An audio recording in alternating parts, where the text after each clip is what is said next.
Welcome back to the Fast Break, friends. It is Friday, May 29th, and this is a very, very special episode of the Fast Break. We are joined for the first time by the man himself, Dre. Some call him Dre Boo. Friend from high school, fellow Celtics fan, as you can see. And we're excited. We're going to get some takes off today. It's going to be an exciting episode for you guys. We are going to talk Knicks 4-0 sweep, going to the finals for the first time since 99. We're going to get into the Western Conference Finals, going to your favorite two words, Game 7, and then maybe, just maybe because we have to, and we're decked out today, a little bit of Celtics talk at the end. So let's get to it. Dre, how have you been, my friend? We haven't chatted like this in years, man. How we doing? Yes, sir. I'm doing real good right now, man. It's an honor to be on your platform right now. I've been waiting to get my feet in this podcasting area. For you guys that know me, you guys know what we're about to do right now. We're about to keep it funky. We're about to keep it real. It's just about to get lit. You know we finna talk about them Knicks because they aren't it. Absolutely stinker of a franchise. I think right now what they are doing right now is fraudulent ball. They're playing a bunch of bums out here. Listen, man, if we're gonna design this and just say it how it is, have we ever seen cupcake walk like we've been seeing from the Knicks right now from any other team? This is a cupcake's final walk. I think they're walking to their Okay. own grave right now because what's happening over there in the fucking Western Conference right now, I don't think they're ready to see what's about to happen. Right now, we got Jalen Brunson getting carried right now by Mikal Bridges. No one's talking about it. Without Mikal Bridges, the Knicks wouldn't be where they are at right Getting now. carried? The carried. And see, the carry's a little different because I know a lot of people will be like, well, he doesn't have the most points. It's the points he is scoring.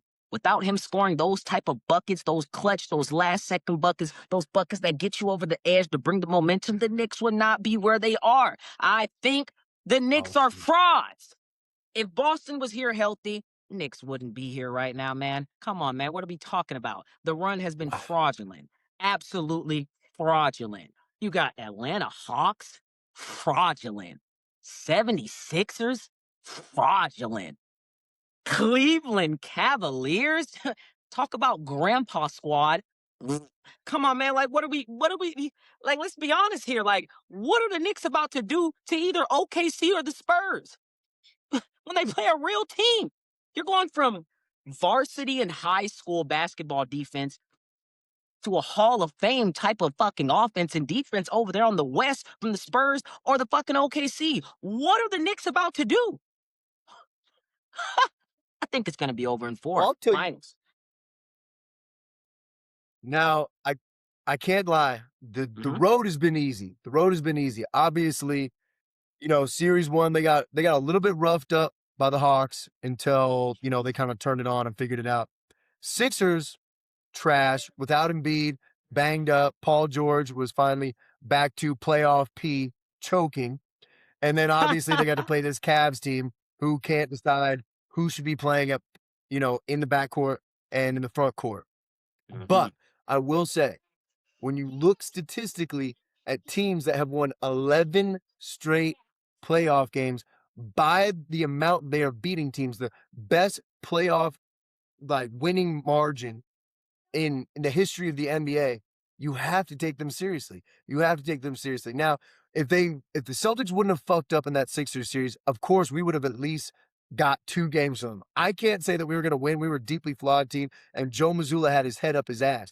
But we would have given him a much tougher, road to the playoffs. And then obviously that Cavs team just had to get through like Detroit, who was massively, massively overrated going in the playoffs. And Jalen Duren just completely shit the bed in the playoffs, and he wasn't the same player that he was to make them the number one seed.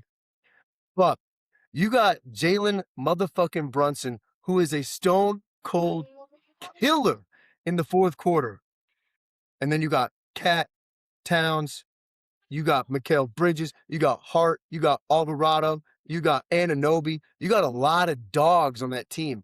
And they actually do have a chance, in my belief, because they are playing two teams in the Western Conference that are absolutely throwing fucking haymakers at each other that are going to be banged up, sore. You already got AJ Mitchell, who's probably done for the playoffs.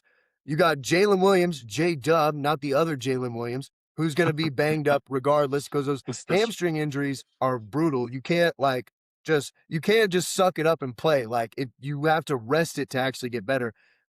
And you got SGA, who looks honestly flustered as fuck right now and going up against the Spurs. So they're kind of getting a little bit of a blueprint against how to defend him. I think the Knicks, props to them for going all this way. And I think they actually do have a real chance to win the finals, if not at least Well, make it a Mr. 6 or 7 Ambergy, game I'm series. sorry, but only thing I can agree with you there is everything other than taking the Knicks serious. They're as serious as a flag football game on a Saturday night with 40-year-old drunk men.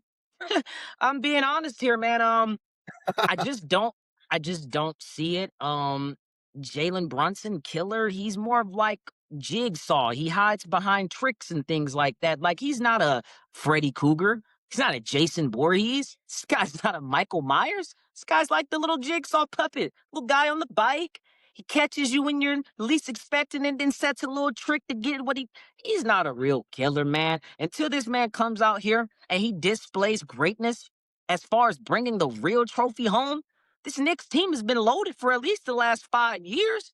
I mean, what more can we say here? Like they've had these players, they've had these squads, and they've fell short every time. I just cannot see the Knicks going. Yes, sir. Is there something you want to say? Yeah, no, this Knicks team, first of all, they are different because, first of all, they've only had Cat the last 2 years, and he's been playing actually really well. He's arguably been their second best player. He You fell into haven't his had role. He fell into his role this year. I'll Alvarado. give him He that. can come off the bench. What? I said Cat fell into his What'd you role say? this year, so it's been playing more into their favor for them. I'll give him that. They definitely got a bigger edge now with the way. And it's a new coach. It's a new coach. I don't think we are like taking into perspective how much Tibbs ran them into the ground every single night to the point where they finally, when they did play a fast-paced Pacers team last year in the Eastern Conference Finals, they were done. Their legs were shot. This year, they're fresh, especially after a sweep and two sweeps in a row. I think they're going to be way more fresh. And they're not going to run into a weird Pacers team that's going to run them off the court. So So I one think thing I would Mike say Brown is about that overall just a better X's and O's guy than Tibbs is. What? with the breaks in the Knicks so far, what I've noticed, I was gonna ask with that, don't you think that's kind of like a double-edged sword in a sense? Because so far from statistically from what we've seen from the Knicks, when they come back on game one after they've had a long stretch of a break, they tend to go down 20 points first game. They tend to go down 20 points first game every time after their Mm-hmm. stretch. So do you think are they gonna come in this finals first game? You think No, they're gonna go down 20? well, if they can't go down 20 to a team that doesn't have James Harden on it, because that means they're not going to be able to come back on them because they're not going to have a guy throwing the ball out of bounds and choking every possession away. Absolutely. That being said, I don't think they're going to go down 20. I think they'll be able to come out a little bit hotter with all the rest they're going to have. We'll see, though. I mean, in the rest versus rust debate, we've seen the teams that just got done with the game 7 come out and play a lot better in game 1 because they're in a rhythm and they're shooting better. I will worry about the Knicks losing game 1 just because they will be so cold. Because I think by the time game 1 is, it's 10 days since they closed out the Cavs. So I think they will come out a little bit cold. And say they don't win game 1. That's all right. You just got to take 1-2 on the road, and then win your home games in front of that crazy Knicks crowd. So I think it's okay if they don't win game 1. So do you really think that the Knicks have a possibility of coming into the 2026 Yes. finals and bringing the trophy home? Yes. I do, and it's crazy to say because the talent gap is weird, but it's a weird team. It's a weird team. You got this Jalen Brunson piece. You got this Cat that's not really a center. You got Mitchell Robinson that's a defensive monster. That if they play San Antonio, now he broke his finger, so we'll see if he's ready to go. But I think you got to take that bitch up, put a splint in it, and get out there. But we'll, we'll we'll see though. But Mitchell Robinson actually does fairly good on defense against Wemby if that's the matchup. So, Mm. and like I said, Anunoby, monster defensively. He will be able to handle these wings for either San Antonio or Oklahoma City. Mr. They're just a Ambry, nasty I defensive think you're team, I and think you're forgetting another. they're like a weird team to play. Everybody's kind of like there's a lot of positionless. What? I think you're forgetting another hypothetical to make there. So, how do the Knicks fares against Oklahoma City Thunder? Well, let's talk about that series overall. Let's talk a little bit about who they might go up against. Hmm. So, first of all, what are your thoughts on this Western Conference Finals overall? Who do you think is going to win in Game 7? I And mean, what do you make of the last two games, especially Game 5 versus Game 6? Because those were two very different games. Obviously, people are gonna go for the most obvious take to make, and they're gonna bring up the fouls and all that, and the free throws. But if you really look at it, they both been taking a lot of free throws. So it's overall been a really good series.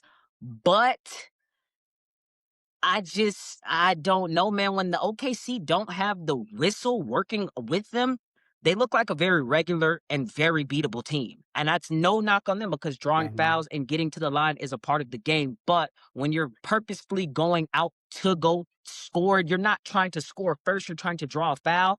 That's where the problem becomes to where it's like you guys aren't really worried about actually making your bucket. You're worried about trying to get to the free throw line just in case you miss. So I'm like, I just think I don't man, I think if the Spurs stick with their game plan of honestly, which I know you guys are gonna shoot me for this, but guys, why don't more teams, if they're gonna draw fouls on you and even get fake foul calls, why not bring in some people off the bench, man, that aren't even gonna play and just make them feel it?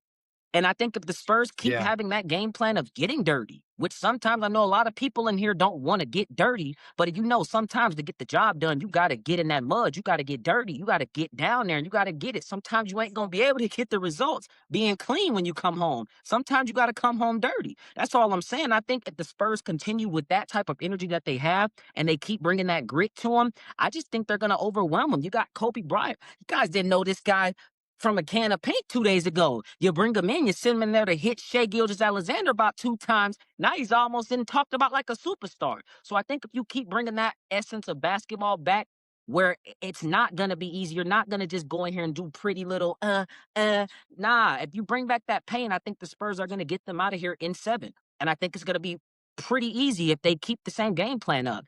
The last two games basically showed you guys when that whistle's not on their side, that scoreboard is very wide. It's very wide. Now, when you go look at the scores too, when the ref is with them a little bit, game's pretty fucking close. It's pretty close. When that ref ain't blowing that whistle, you're getting blown Mhm. out by 30 to 40 points. 30 to 40. Right. I know everybody's saying they got the Hartenstein. Yeah, Wimby figured that out, buddy. That is over with. It's over. It's over with, boy. I think Spurs got him in 7. It's gonna be a clean, easy game. If I'm wrong, guys, you can come back and let me know that I was wrong. But watch this. Mark my words. Let him know. Spurs in 7, it's gonna be easy.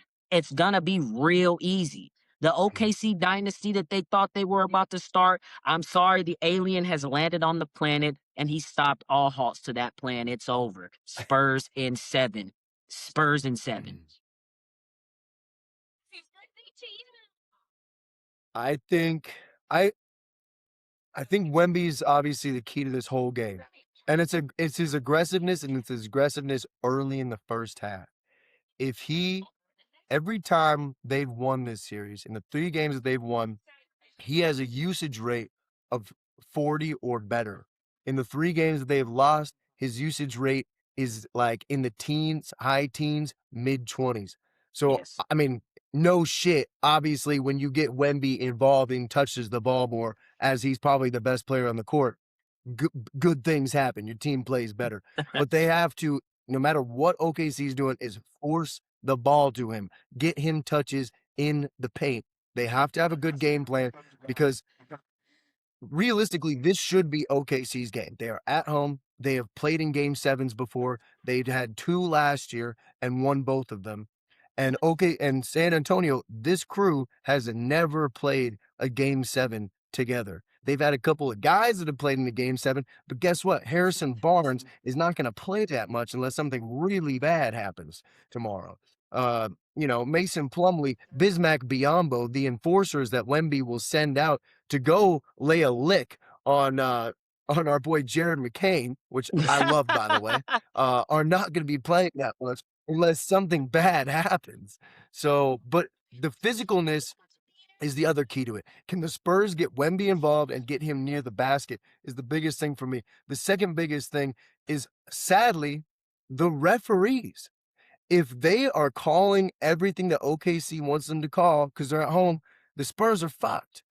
Yeah, And so I it's going to agree. depend on I the refs and agree. how they're calling the game. Now, if they call it like they did in if they call it like they did in game 6 and they're letting the Spurs be physical and they're not calling all that little flop shit, then the Spurs can get it done.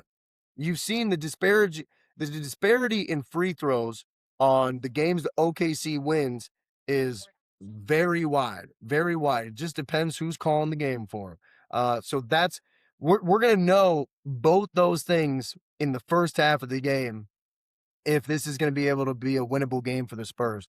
Because I expect it. Game 7s are always a rock fight. The scores are lower. The scores are lower. And if you look at it, the games that OKC has won, those games, OKC is scoring like 120 points. In the games that the Spurs have won, they're scoring like 90, and the Spurs are scoring in the mid 100, so in this game 7 actually favors the Spurs. So as Mhm. long as OKC's not really hitting and it turns into a rock fight, that favors San Antonio a lot.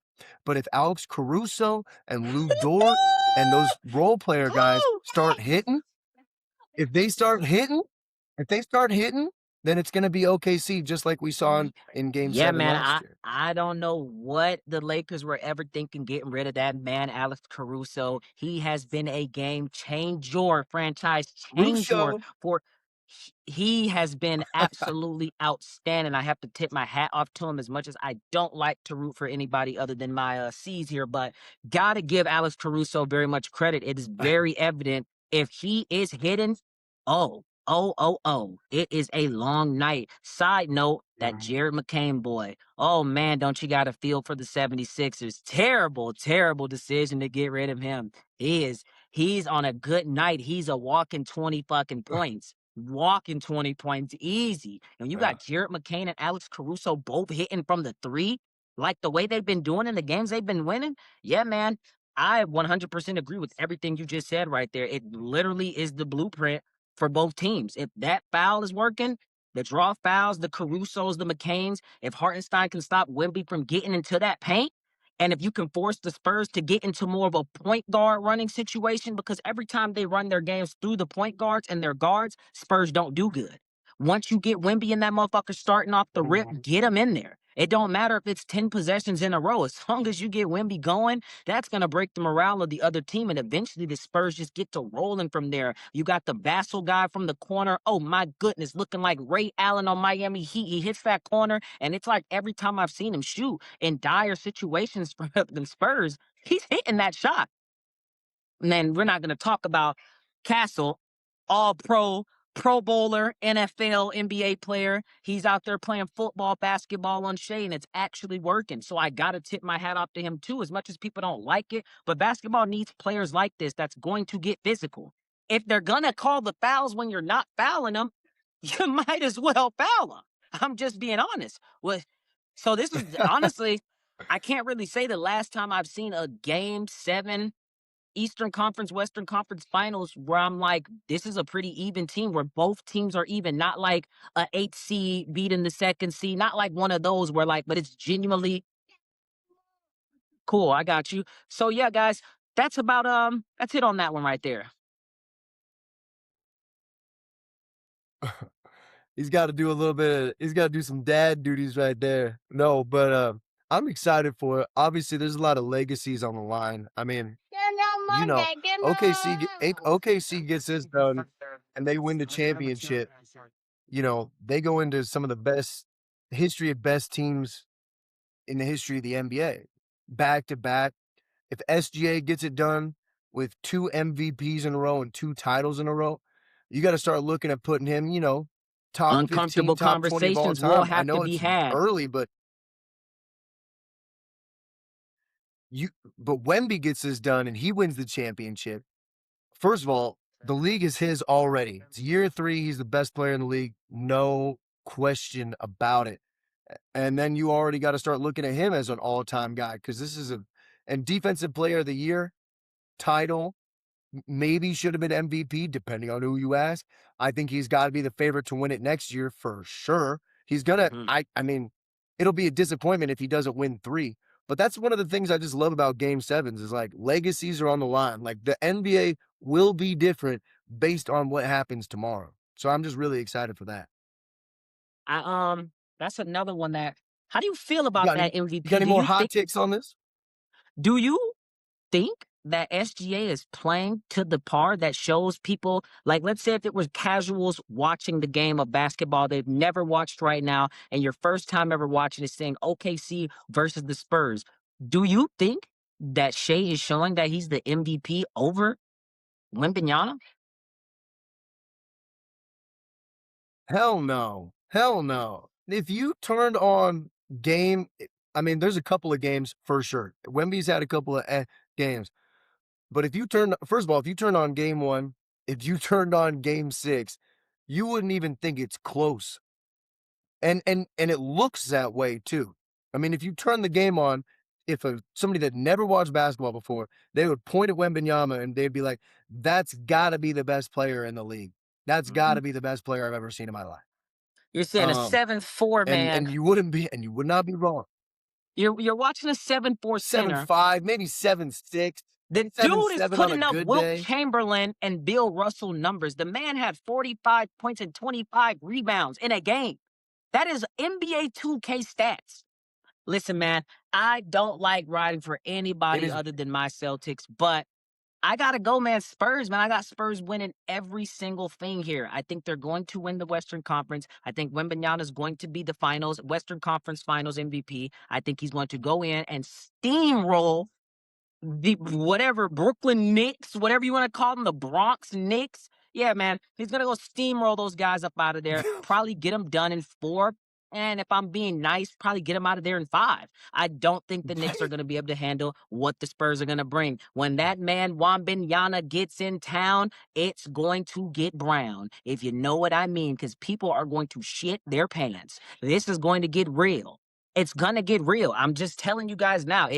Mark my words, the Spurs are about to win this in game 7, and they are about to steamroll the Knicks. So if you're placing money on bets, put your house on the Spurs. They come back with a mansion. Tell you that. okay. You heard it first there. Even though the Knicks are in Manhattan, I don't know about the I don't know about the Bronx Knicks. That's the Yankees, but no, I mean, don't you think first of all, I want the Spurs to win just because I want those 2 girls that are sitting behind the coach. I hope we can see them for 4 more games, you know what I mean?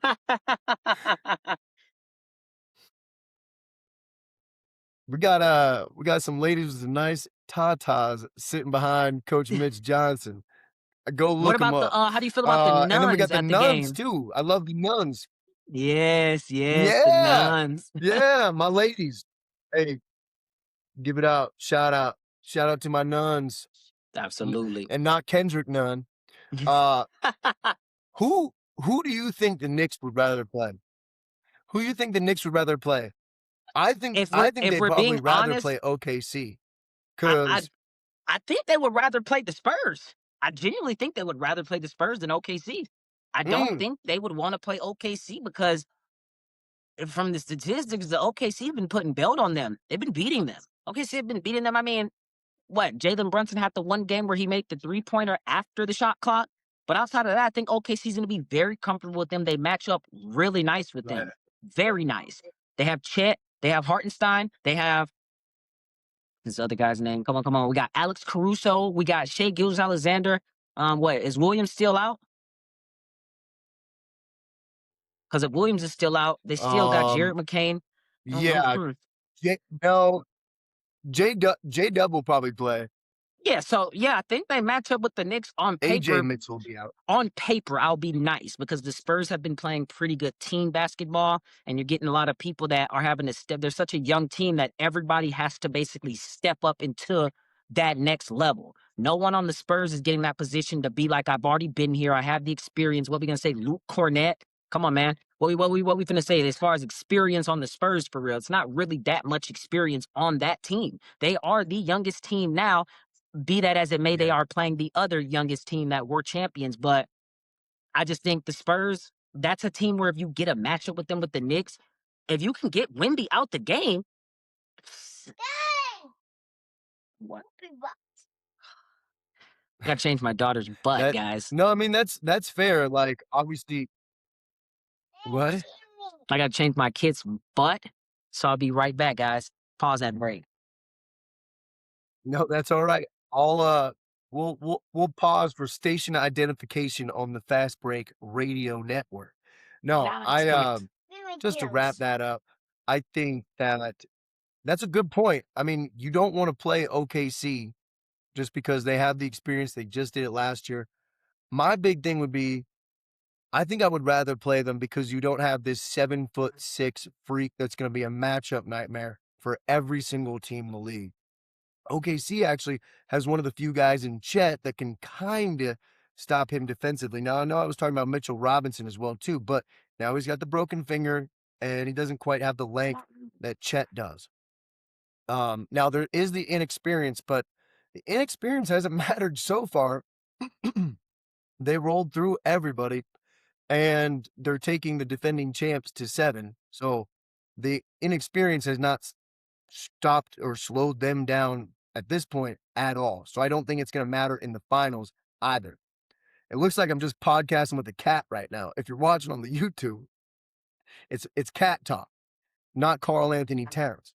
Um, and then also you got to take into account the injuries as well too.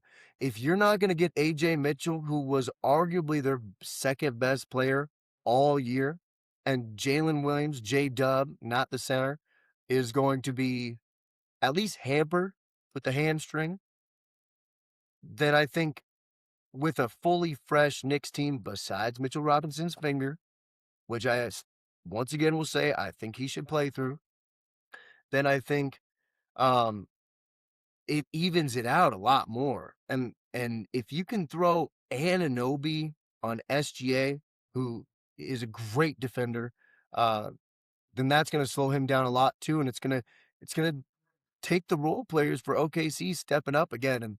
And in certain games, they really have not. I mean, it's been a lot of door at times. God forbid that guy makes his first three of the night. That Lou Dort making his first three of the night can sometimes be the worst thing to happen for OKC because if he makes his first, he is going to make sure that he's not having an all-time night because you can guarantee he's going to put up a second, third, fourth, fifth, and maybe a sixth three-pointer, and he might go 1 for 6, 1 for 7, 2 for 8, because when he gets his confidence going, he likes to pull that thing. So it'll be interesting. It'll be interesting to see. If I'm the Knicks, I really like their attitude. I think one of the things you can tell from these three teams is they do not get phased by anybody.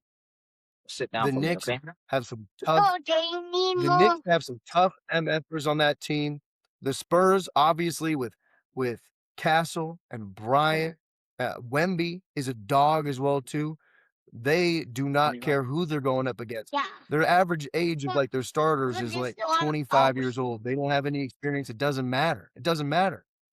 OKC has some absolute dogs on their team. Like I said, Caruso, Dort, Hartenstein. Chet is tough too. I know they all flop and shit as well, but they are still going right at you as well. So one of the things that's very underrated that we don't talk about a ton is toughness. Unfortunately, our Celtics, they're not always the toughest team. We saw that pre-Ime Udoka. One of the issues was they would kind of get bossed around by a Miami Heat team. Um, part of the reason why they won in 2024 was they didn't actually have to be that tough. I think they were tougher because they brought in Drew Holiday and Joe Mazzulla brought in a mindset. Um, but I think a lot of those games weren't even close, so they didn't actually have to get tough because they were shooting the shit out of the three ball and blowing teams out. So there is a toughness factor that you have to have, and I think you see that commonly in the last three teams that are alive. So, yeah. All right. We're waiting on Dre to change the baby's diaper. Hell yeah, I'm gonna clip this part. And all right, we're back. We're back. And anyway, what was I talking about? I don't know. I got my head all over the place. I was just rambling for a good 10 minutes there. But well, what I was saying was I think the Knicks would probably rather play OKC because of the injuries, and I don't think the inexperience with the Spurs matters because it hasn't mattered at this point. So, but you think Spurs? I think they'd rather play OKC, but both teams are going to be tough as shit. And you think whoever comes out of the West is going to win anyway. So what does it matter? I was going to say, absolutely. I got the West winning. Only thing I believe in the East is the Boston Celtics. If the Boston Celtics are at this point, I think the Boston Celtics, a healthy, a full strength Boston Celtics, I think we can compete with anything coming out the West. I just don't think I don't see it coming out the East, man. This isn't LeBron. Like, these guys are about to get fraud checked. I hope you guys are ready. Have your popcorn ready. Whoever they play out the West, West is going to stomp them. Mark my words. Okay. Okay. Let's take it back to the. What'd you say? I ain't say nothing. Oh no, sorry, that was background noise. Let's take it back to the East real quick. You wanna pour some dirt on the Cleveland Cavaliers and talk about maybe what they should be doing Oh going man, into the the offseason? Cleveland Cavaliers, first of all, what they should really do is they should just burn down the entire building, burn down the Raptors, burn down the team, sell it, bring that team to the Seattle and give us our Supersonics back because this is a waste of an Hell yeah! NBA team. This is an absolute embarrassment. I absolutely look forward because, mind you guys, let's rewind this. About 3 to 4 months, 2 months prior being nice, we all remember the takes that were on the internet being blasphemously thrown around. Nice. We had the people talking about James Harden. Okay. We had people James saying Harden. that James Harden was better than Dwayne Wade. Are we fucking serious right now? James Harden couldn't stop a goddamn feather from blowing on the goddamn street if he had a fucking vacuum. He is a terrible defender. He is a defensive liability. It's almost like anything you're going to argue for his offense, his lack of defense makes up for just as good as his fucking offense. So he I don't want to call him a C-level player because it got to be respectful to the crafts he's put in, the Rockets, all of this. But let's be honest, when it is the crunch time moment, when you are looking for James Harden to show you that he is legendary, when you are looking for the step backs, the twins, when you are looking for this and you need it, he's nowhere to be found. Nice, baby. He's like Batman without the fucking symbol in the sky. He's nowhere to be found. Where the fuck is he? My guys, these motherfuckers, he averaged almost, 11 points, 13 points a game? That's fucking terrible. That's Putting up tour terrible. dates. And I know everybody's like, but what about Donovan Mitchell? Donovan Mitchell's not being compared to Dwayne Wade.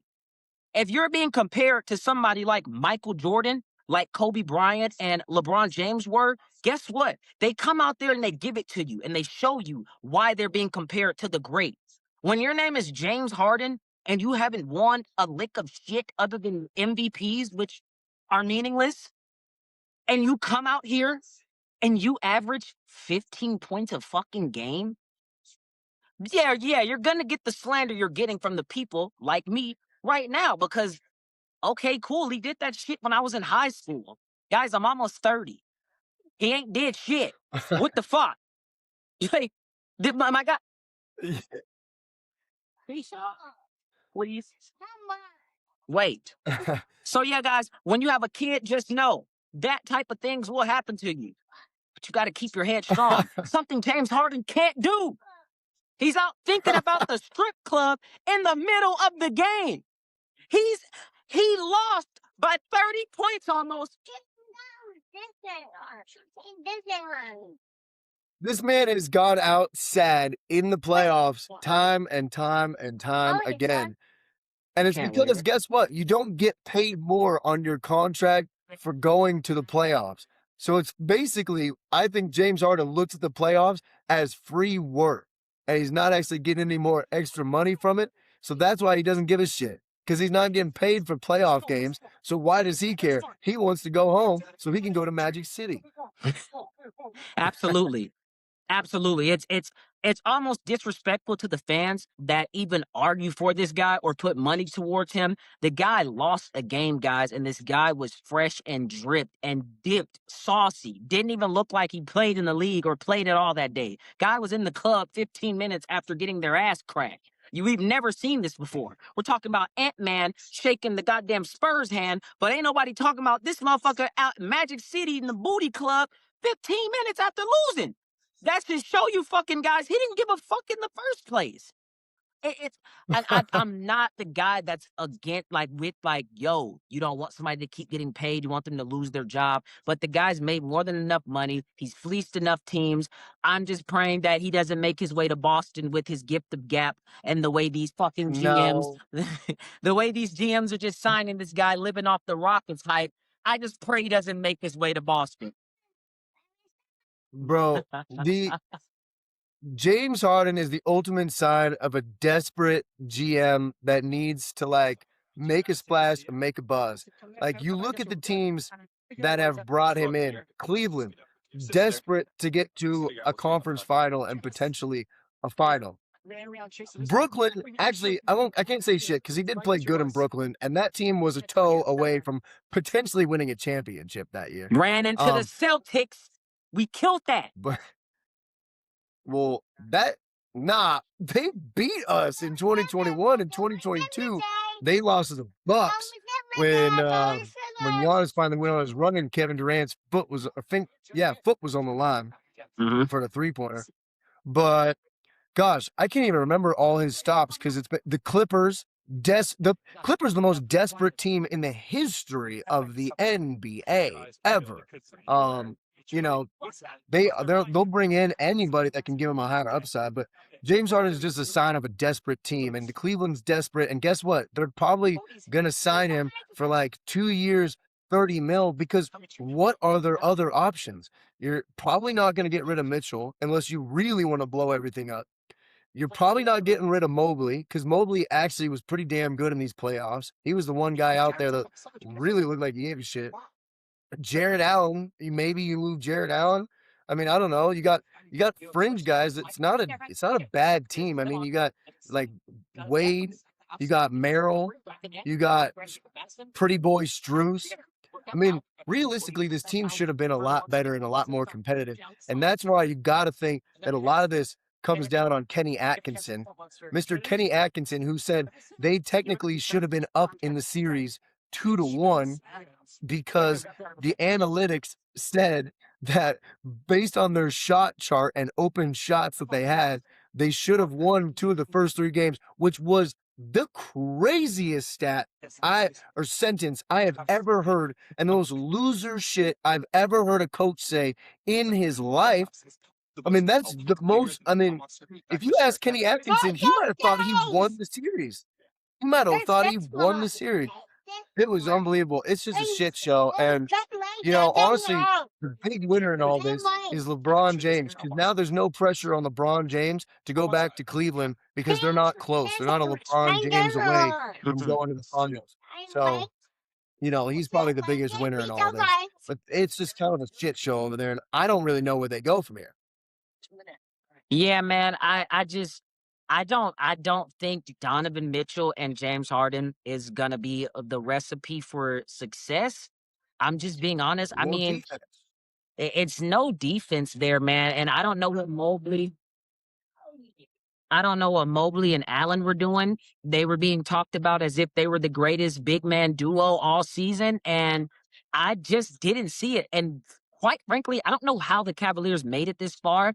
I mean, you can call me a hater, you can say whatever you want. I just think the East was very, very fraudulent by a lot of teams in there, including my glorious Celtics. I just think it was very fraudulent teams in there, and it was just it was bad basketball coming out of the East. If we're just being honest, we saw the first seed Pistons lose to this Cavaliers team.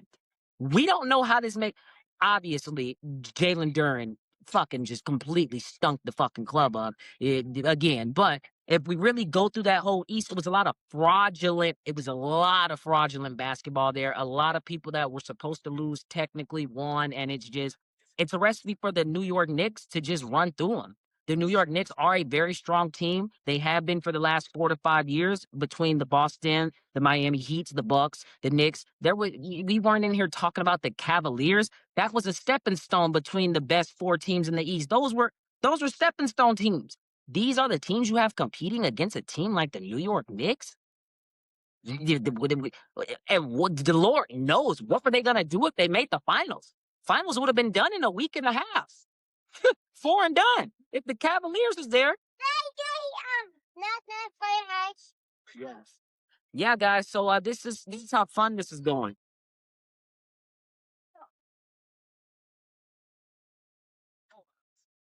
What is going on? Yes, this is oh my gosh. No, I like that. I like that. I like that. You like being a Celtics fan? I can't hear you now, Drew. Oh, I'm muted. Whoops. Give me happy. This is our second guest of the episode. Say hi.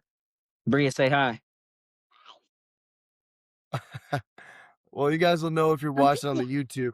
Listen. Sorry, yeah, I didn't realize I was muted there, so probably all you heard was her yelling. But honestly, all said and done, the best team came out of the East. Like, they weren't the best team all year, but man, halfway through that Hawks series, they put it together, they figured something out, and the right team is in the NBA Finals, and I think they'll give whoever a shot. Also, one thing in my notes that I really did want to give a shout out is Landry Shamet, bro. God damn it. That boy is hooping right now. That's the only worry I have with the Knicks is Landry Shamet is on an all-time heater for him right now. He has to keep shooting that way. And I get worried with a 10-day break if he can kind of keep that up. Mm-hmm. So Yeah, see. man. I agree again. I think, like I said, I think this was tailor-made for the Knicks to show that they're not a part of the fraudulent teams. They have a complete squad. Their chemistry's there. They've been playing some real ethical basketball. And I just think, man, as far as on the East, this was just a cakewalk for the Knicks to just run them through. And to give them their credit, they did what they were supposed to do with this type of with these type of competitions in front of them. They didn't go to game sevens. They weren't. I mean, granted, with the Hawks, they lost 2, but how they lost? The Hawks did unbelievably weird shots to win the game. Once we got to the CJ real, McCollum went God mode. yeah, once we got to the real bread and butter, all that momentum ball got out the way. Knicks got him out of there. Go on to the next team, get him out of there. Then go to the Cavaliers, get him out of there. I respect that more than anything because if you're gonna go up against a bum squad, treat them like that. Well, let's not go to game 7 and 6 with bums. Treat them. Go. Yeah. What do you want? No, I mean, they could the Knicks could be the first team to win the NBA Cup and the championship. So could be history in the making here. They also got a little bit of the 2004 Pistons model because Finish this and I'll every jump. team that's won the championship has had a top 5 player. The Knicks do not have a top 5 player. Brunson's talking himself in or playing himself into the top 5 category. But if this Knicks team won, they would be the first team since the 04 Pistons to not really have a top 5 guy and win the championship. And they got kind of the same model of it because you've got Leon Rose and Worldwide West. And I think it was Worldwide West that was around the Pistons or was a fan of the Pistons as a kid. And I think when he got in there in management after COVID, built this team in the image of the 04 Pistons. Like they didn't They didn't blow it up when they got there. They added guys strategically. All these guys are just added to the team. I don't think they drafted any of these dudes. Like Jalen Brunson's from the Mavs, Cat's from the Wolves, OG Anunoby's from Toronto, Alvarado's from, I don't know, a few different teams. I fucking forget. You know, you got Mitchell Robinson. I forget where they got him from, but all these guys are a collection of just good move after good move after good move that are built kind of in the model of the 04 Pistons. And if they can lock it down on defense like that team did, you know, unfortunately, they're not going to go against a 04 Lakers team that had Kobe and Shaq really, really mad at each other that was ready to implode anyway. Mm-hmm. But you might get a OKC team that's going to implode because of injuries. So you never know. We'll see. But just a great job by their front office. I mean, they've made good move after good move after good move. And this is the culmination of 6 years of rebuilding that and changing the culture. And, you know, honestly, their owner just fucking off and letting like actual basketball minds do their thing. Okay, well, can we get to the real bread and butter here? Can we Wanna get to the Boston? Talk Celtics? Can we get to the Boston Celtics here? What Let's are do we it. gonna do? Let's wrap it up with a little Boston Celtics talk, my friend. Honestly, I'll with let you what go I've first. seen here, the real topic of discussion is how do we feel right now about the topics and the things that Jaylen Brown has been saying? Granted, it's been a clear media twist in what he's been saying and how he's been trying to get his points off. They're all mad about him saying that this was his best season, well, his favorite season, and then they're bringing in the fact that Jason Tatum was injured. But you still have to be mindful. He just had a snubbed MVP season. Of course, somebody will say that's their favorite season. It's the season where you scored your most points, you got your most work off. I think our problem was, don't shoot me, guys, but I don't think Tatum was supposed to come back. We literally lost the edge and the flame that we had there that we were building. And therefore, it's like, think about when the Miami Heat, they had Bam, yes, but it was mainly a Jimmy takeover. They had one guy just doing things, taking over, and then this other guy would come in. We did not need Tatum to come back because now that gives you all that sense of relief to where you're like, oh, he's here. He's going to make all those shots. He's going to give us the 40-point games to be. He's injured, guys. There was no reason for him to come back. So now you're going to make this whole thingy now again because now it looks like, dang, Jaylen Brown was leading this team in a successful route. We bring back Tatum and we go against, because regular season is cool, guys, that we're the Celtics. We go to the playoffs. We compete every year. Regular season ain't nothing over here. It ain't about the regular season. It's about what happens when we get into the playoffs. We're not playing any chumps in the playoffs. Every top team in the playoffs on the East is our rival. Every one of them want a piece of Boston. They win 2 goddamn regular season games, and you know what the chants are? We want Boston. They don't say we want OKC. They don't say we want Spurs. They say we want Boston. And we came in and we messed up what we had. We're supposed to let Tatum keep sitting because arguably, if we came in at the trajectory we were going with Brown leading us, we could have beat that Philadelphia Sixers team and we could have went in there and played the Knicks at least 3 to 4 games out of Tatum if he don't get hurt. And we'd be having a whole different conversation right now. Whole different conversation. I don't think Jaylen Brown needs to be traded. We have been to the playoffs and we've been to the Eastern Conference Finals and the finals within the last 7 years about fucking five goddamn times. We have literally, we don't get our ass beat. We go to the playoffs and we compete to go to the finals with the Jays on our team. If we get rid of the Jays, the Celtics will have a very dark time. I know everybody's looking at the end of the street and they're like, hey, it's a pot of gold. It's Giannis behind it. Nah, that ain't gonna work. That's not gonna work. We're a 3-point shooting team. What is Giannis about to come out here and do? What is he about to do? Is he gonna sit and be a rebounder? Is he gonna play like Wemby? No. It's gonna mess up the whole entire team. Sometimes you don't need to add a superstar on a certain team. I think we need to go back and we need to add some pieces here. We need to. Derek White, don't get rid of him. He needs to go back in the lab real quick, get him a little, just keep shooting, get that rhythm back in. You know, it's his first year in a long time where he had the media against him telling him he's fucking stinking right now, telling him he's fucking trash right now. That shit gets to a player. Now he sees what the shit feels like. I think he's going to come back better than ever. Don't get rid of Peyton Pritchard because if we have to get rid of Jaylen Brown for Giannis, I hope our fans know Sam Hauser, Derek White, and Peyton Pritchard, their ass is getting traded too. Our entire fucking squad's going to be different. And I don't see Jason Tatum and Giannis. No. I know what you guys are thinking. Kobe Bryant and Shaq. Guys, they are not Kobe Bryant and Shaq. It's not going to work that way. If we get rid of Jaylen Brown, we're going to have a long 4 years. We're going to have a long 4 years. Long. Very long. Well, first of all, yes, Giannis is so great in theory, but like, let's take a look since the championship, the last 4 years. The guy can't stay healthy.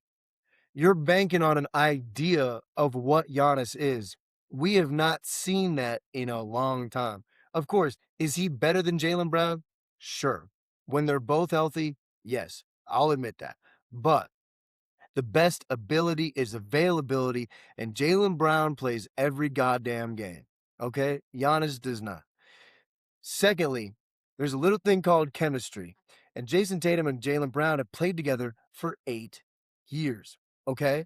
That is the longest tenured duo in the NBA.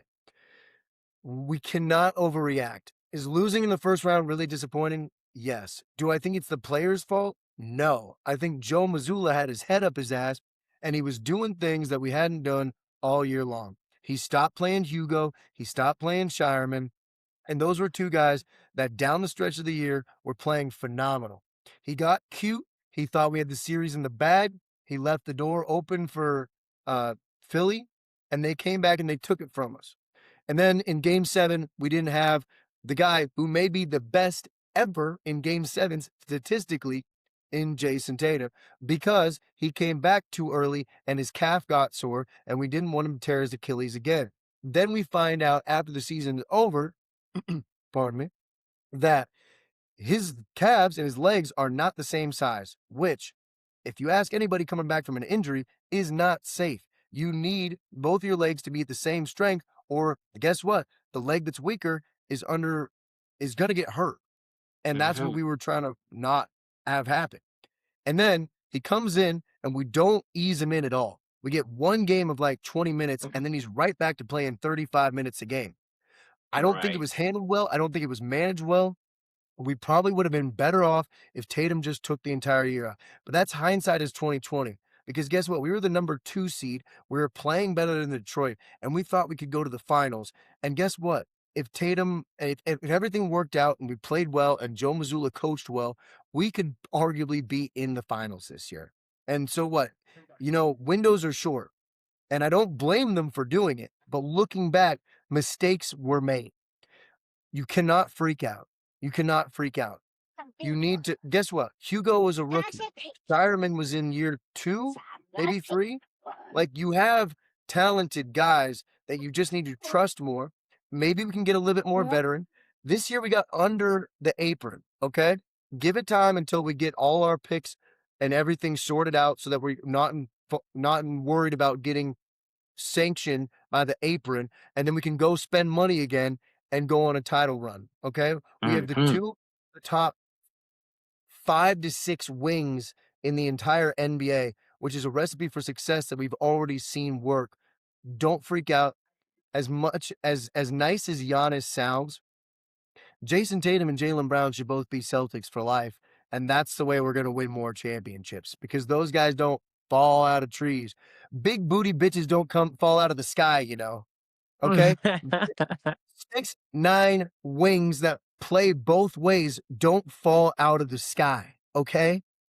So when you got 2 of them that have played together and that like Boston aren't asking out, you keep them. Jaylen Brown got a little bit moody on his streams. Okay, do I like what he's saying? Absolutely not. I kind of wish he would just shut up, especially with conspiracy theories and, saying we didn't play right at certain games. That probably does not help the overall team. But guess what? He's the guy that's won finals MVP, and sometimes you just got to talk your shit. So I'll live with it. And guess what? In a couple of months, we're going to forget about it when nobody's traded. And you know what? Put all trust in Brad. I know Brad will do the right thing. Absolutely. I agree with everything you just said there, man. I'm just looking forward to next season, man. I think we're going to be ready. Tatum and Brown have not had a rest this long. I am hoping that the rest of the league are waking up out of their nightmares because we're coming back. It's about to be revenge season. And when Tatum and Brown touch that court again next season, get ready for 1,000 lashes, buddy. Your asses are getting cracked. Celtics are winning the finals. Banner 19 next year. Mark my words. We're coming. We're coming full steam. I agree with everything you said, man. The fan base does the same shit every year. They make fucking pictures of Jaylen Brown or Tatum in different uniforms, all this bullshit. Yeah. Listen, guys, a loss happens, bro. Yes, was he being a little moody on the shit? I would understand why you moody. You got a coach making the wrong fucking plays. Our fucking game to win it or go home. You got 4 motherfuckers out here who ain't start shit. You got fucking 4 cable men out here playing in a game. The game go home. What the fuck are we doing? I get it. And I know a lot of fans are mad too, and they're saying, get rid of Joe Mazzulla. No, not yet. Everybody needs to go home and reflect. That's all it is. It's just a reflection time. You're coming off of winning the finals, 2 years ago? Can't send you home yet. Got to give them 1 more try to 2 more tries. I do think, and coach of the year too this year. So it's like, it happens, bro. And it sucks being one of those teams that aren't usually on this end of the stick. But since we're here, I mean, shit, let's just keep it a bean, man. I don't want to be like these other teams, like the 76ers, who get rid of somebody like Jared McCain, or like the Lakers, who get rid of somebody like Alex Caruso, or like the Knicks, who get rid of somebody like Hartenstein, and then they go to these other teams and they are a super impact. Could you imagine Jaylen Brown on the Heat? Could you imagine this? Could you imagine him on the Bucks? No, we're not Wouldn't doing want it. this.